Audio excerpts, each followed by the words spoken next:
The 201 17th Street building is a great example of how Perkins & Will can bring international quality work globally in any market anywhere.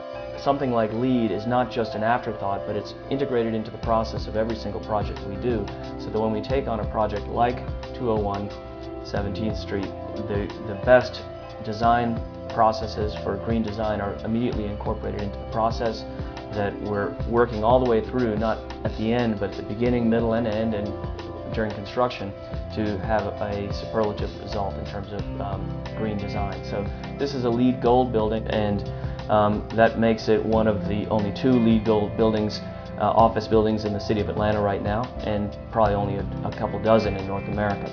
The challenge of this project was to do the second building on 17th Street, and 17th Street is scheduled to be the major urban street and at Atlantic Station. That is, it's going to have offices and hotels, retail, so it's kind of a large, dense, mixed-use street, much like streets that you see in other major cities like Park Avenue in New York. The first building, which is the Wachovia building, was originally the SunTrust building, really had an interesting challenge because it had to set the relationship between Atlantic Station and the city. And that building dealt with its appearance from the expressway.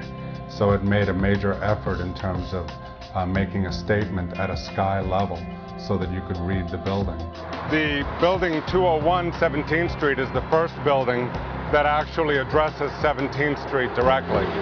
So what we did is we turned the building, and the way that we designed the building, allowing for a full reading of the columns as they come to the ground, addresses 17th Street directly.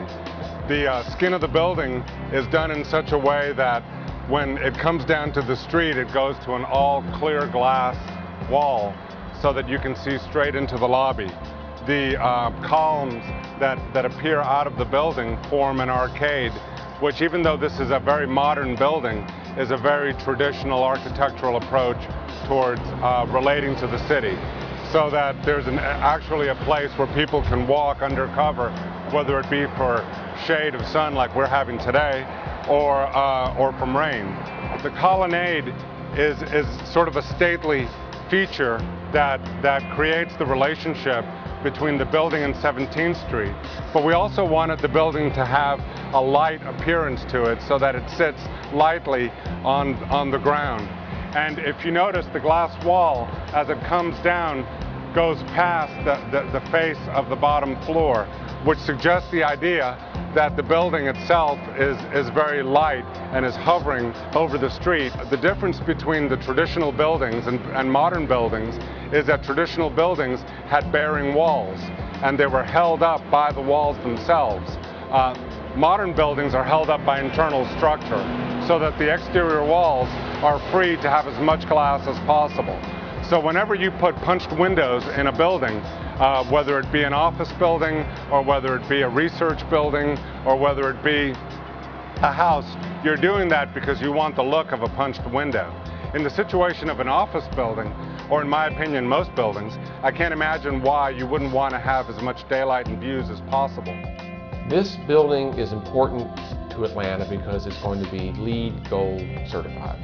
And that's a big deal. That's a big deal to me personally. It's a big deal to Perkins & Will firm-wide.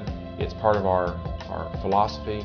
Sustainability is an issue that we all need to be concerned about, and the more LEED certified sustainable buildings that Atlanta can collect, Atlanta's going to be on the map. Well, I think, first of all, the sustainability, one, just where it lies in the city. The brownfield reclamation that went on with Atlantic Station as a whole, and the overall infrastructure of a central plant and the things they've done before we even came along was an excellent opportunity for Perkins & Will.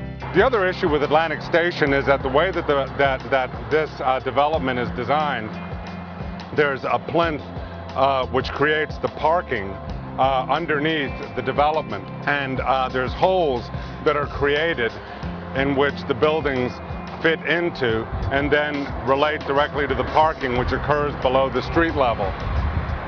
The hole that was created for the building that we did is the smallest of the holes at Atlantic Station. So we had the double challenge of dealing with a building that was going to be lower than the first building and also smaller in floor plate than any of the other future buildings. It was also moved very close to the first building.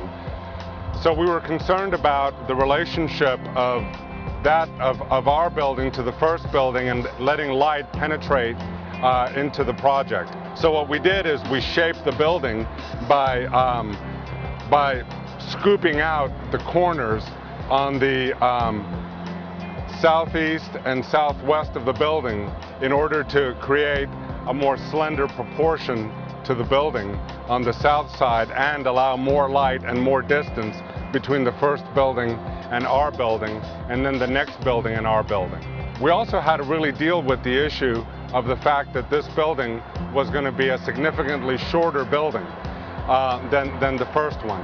And that's an issue that a lot of architects in cities frequently encounter, which is how do you deal with a medium high-rise building? Sometimes those buildings are not as successful as they could be because they want to look taller than they are. So we were very concerned right from the beginning that this building needed to be comfortable with its height.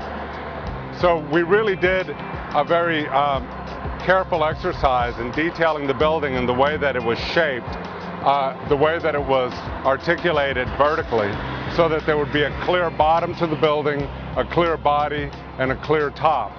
Just as the building connects at a street level, it's important that the building connect at a sky level.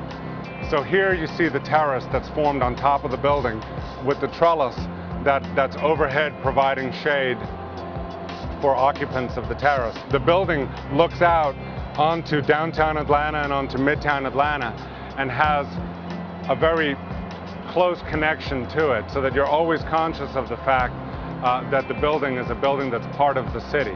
With 201, what I found fascinating is we had been given almost a predestined building based on who they knew were going into the building. The financial model dictated the floors, and then the parking deck or the infrastructure of Atlantic Station basically provided this opening, which was basically our footprint of the building. The interesting dilemma, and usually buildings with strong challenges become probably your best work, but was how to create a stature and proportion of this building that would work aesthetically and at the same time satisfy the program and the needs of the client. We had talked with the client, I think at maybe our second or third meeting. He had made the comparison of the small jewel or the jewel box of Atlantic Station because it was programmed to be the smallest building. But I think overall its small stature and proportions were worked out, and very happy with the building and could be prouder, and I think the client shares that view that we truly have made the jewel box of Atlantic Station.